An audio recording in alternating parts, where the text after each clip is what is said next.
5 races already in the books, and the most important just in front of us as we get ready for the championship weekend from Homestead Miami Speedway. The first practice for the NASCAR Sprint Cup Series of 4 drivers, all with an opportunity to fulfill a dream, win a championship. Kyle Busch trying to go back-to-back. Carl Edwards and Joey Logano looking for their first championship. And Jimmy Johnson trying to join 2 of the greatest to ever sit in a stock car. The Intimidator and the King with 7 championships. Hello, everyone. Alongside Steve Letarte, Jeff Burton, I'm Rick Allen. As we get ready for this weekend to start, this very first practice, what are these 4 drivers thinking right now as far as getting ready to get in the car and get on the racetrack? Right now they're thinking, I hope my car is fast. I mean, ultimately, that's really what you hope. You unload off the trailer, your car works good, you don't have to deal with issues in regard to your car driving well, because if you start dealing with that, you know you're not as quick as your competition. So the weekend goes so much better when the first lap on the racetrack is positive. Absolutely. As a crew chief, the most nerve-wracking night of the week used to be Thursday night because the car wasn't on the track. All the planning, all the preparation, that was it. That was the best car you had, the best plan to unload, Rick. So you hope Friday goes good, because that was really it. You don't want to go to plan B, plan C, especially not this weekend with everything that's on the line. But if you're one of these championship 4, whether you're the driver or the crew chief, this is the opportunity to kind of put the first check mark in your box. While there aren't points paid today, Rick, momentum will start right away. Who will get the momentum with having the best car in practice? The one thing you don't want to do is have a distraction to start off your weekend. Well, that's exactly what has happened with the 22 team. Because of penalties, they are sitting in the penalty box, more or less, in NASCAR. They're going to sit for 15 minutes. Joey Logano, along with the 23, 24, the 30, and the 2, all have 15-minute penalties that they are going to lose time on the track. And right now, that's the most important thing for these teams, is to be on the track as much as they can to figure out exactly where they are against their competition. It is important, but you also have to understand what the agenda is for the 22. You know, practice is open now, and we only see a handful of cars on the racetrack. The 48 of Jimmy Johnson is still sitting in the garage area. He's yet to go on the racetrack. So you never want to give up practice time, but if you're going to do it, this first long 90-minute practice is going to be the most important one not to be on track. I will say, I think it could be significant that the 2 cars also penalized, because you could have a strategy of the 2 car going out and working on race trail and the other car working on Q trail, and they're both losing lap time. So that could hurt, because this is a 2-car team. That could hurt them a little bit more than it could hurt some other guys. So again, penalties being served. And as we take a look now on the track, the 78 of Martin Truex Jr. and this team really have been phenomenal on 1.5 mile tracks. And I think when the chase started, a lot of people had pointed to the 78 and thought this could be the team to beat for the championship this year because of the way the format works. There are 5.5 mile tracks in the 10 races of the chase. But ultimately, the 78 eliminated, didn't make it to the championship 4, but still have to be almost a favorite to run up front, maybe even win this race this weekend. His performance on 1.5 miles is, it's unquestionable how dominant he's been. He led, more miles at the 600 at Charlotte than we've seen anybody ever lead in the past. But this format is elimination format, and it took an engine failure at Talladega to finally eliminate the 78. But what I think makes this format so unique is that we talked about it, Jeff. When you look at the 4 that are in it, without a doubt, they all deserve to be in it. But there's another handful that you could have easily put in this Final 4 and still looked forward to the race here in Miami. Yeah, that's right. All these teams have done a really nice job. The top 8 teams really would have a shot to win. And I think, too, for the teams that didn't make it, although they're very disappointed, this is the last race of the year. All the pressure's gone. Now they have nothing to lose. They can just come out here and race. I see Denny Hamlin right against the wall already. That's only on his 3rd lap. And that's the line here. You're going to have to flirt with that wall all day long. You're going to expect to actually get into the wall a little bit. You can see right now, a lot of racetracks we go to, when practice starts, there's no way you can run against the wall. The track's not clean enough, it's dirty, and nobody's running there. But at this racetrack, the first place you go is at the very top. Well, and against the wall at most racetracks could be, 2 or 3 or 4 feet. I would argue in the middle of the corner on the right side of this 11, there's not room for a gallon of milk at times. I mean, look at that right rear quarter panel. That has to be within a few inches of that barrier. You have to commit to that. You have to commit to getting that right rear quarter panel inches from the wall and doing it lap after lap. And you have to understand that you might get into the wall. You have to be willing to pay that risk here. The speed is so much greater. There's more banking up there. there's more grip. If you can get right against the wall versus just a foot from the wall, there's so much more grip. I think at this racetrack more than anywhere else, if something happens where when you get the car that close to the wall, aero-wise, it stacks the air up on the spoiler. It does something, and it just makes the car drive better. Denny Hamlin celebrating his 36th birthday today.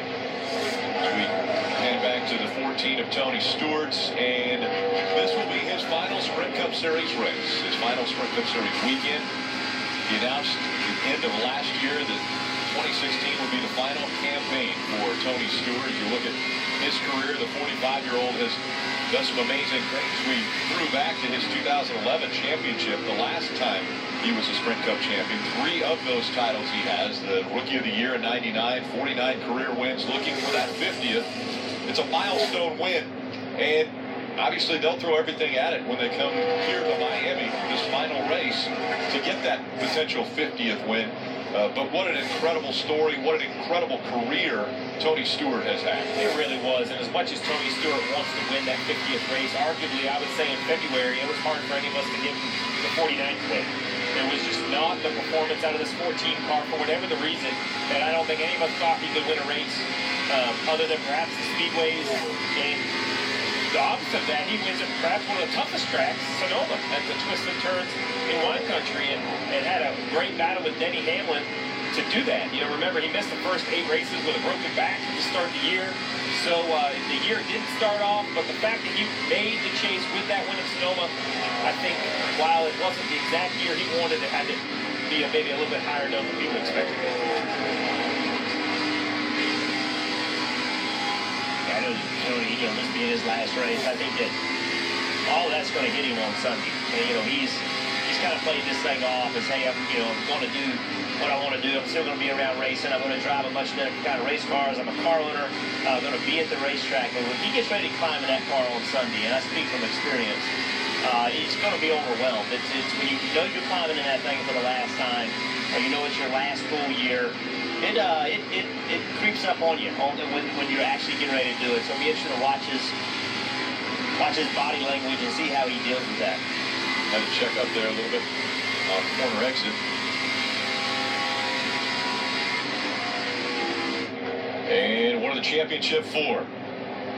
Kyle Busch looking to go back-to-back after a very difficult year in 2015.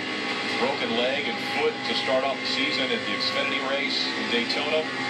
He rallied back, got the wins that he needed and the points to be eligible for the chase, and then worked his way methodically through the rounds to get to the championship 4, where he was able to go out and win the race and win the championship in 2015, and now looking to back that up again in 16. Yeah, we talked about Joey Logano and the penalty that he is serving. Keep in mind that the first chase guy went on the racetrack 6 minutes into the session. So that penalty is not as great as you would think. The teams tend to wait. They tend to not go out on the racetrack as soon as it opens. So I don't think Joey Logano is losing a great deal. You can see right here, he's only lost, a few minutes to Kyle Busch. We flash back to last week and think about the final restart, actually the second to last restart. This is Kyle Busch riding along. He's got Alex Bowman just in front of him. He's trying to get around him. Maybe gives him a little bit of a shove there, and then the 88 and the 20 tangled. The 20 said he came down, the 88 was there. But really at the end of the day, Kyle Busch felt bad. Kyle Busch thought that he caused that incident and felt that he might have hurt the chances of Matt Kenseth to advance into the championship 4. Yeah, and I think the empathy was real. I think he didn't want to do anything to hold out a teammate from making the championship 4. But when I go back and look at that, I don't think Kyle did anything wrong. He's trying to gain the position. The 88 didn't do anything wrong. He blocked. Really, it's an unfortunate thing, but I look at the 20 of Matt Kenseth that really needed to give that 88 a lane. He wasn't racing the 88 for a win. He had to give him. Now, I'm not saying if he left the lane, the 88 still wouldn't have got him at the speed he was entering the corner, but it would have been much clearer that perhaps it was the 88's fault. But with the 20 turning down the hill, it was just really a bad set of circumstances for all of the front runners. But Kyle Busch definitely felt some responsibility that I don't know was fair. Well, go back and think about the situation. He wasn't in at that point. He was running where he was running, restarting where he was restarting. He was not going to come here with a chance to win the championship. So he had to push the issue there to try to make something happen. But I agree. I mean, I think he had a role in all of it, but ultimately the responsibility was on the 20 car. The 20 car tried to go down there and take a lane that just wasn't there. Had Kyle not hit the 88, would all that happen? I don't know. But we do know that the 88 was there, and Matt came down and got into it. Kelly stats.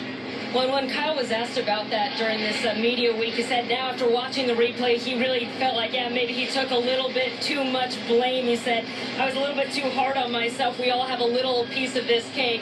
But he felt like after he saw the replay came, maybe he wasn't as responsible as he initially thought he was. As for the championship, well, he feels like he's flying under the radar a little bit, which he says is fine. He says we don't have to go out there and be flashy. They really haven't throughout this chase. He hasn't won. But he does have the best average finish among these 4 remaining chasers, and he has the best average finish on mile-and-a-half tracks throughout the whole season. So they've been kind of quietly going about their business, but certainly no one to count out here in Homestead. Right now, it's Kyle Busch who, of the chasers, is the fastest. At least for one lap, he's currently 6th on the list. Mark Truex Jr., the fastest in Miami.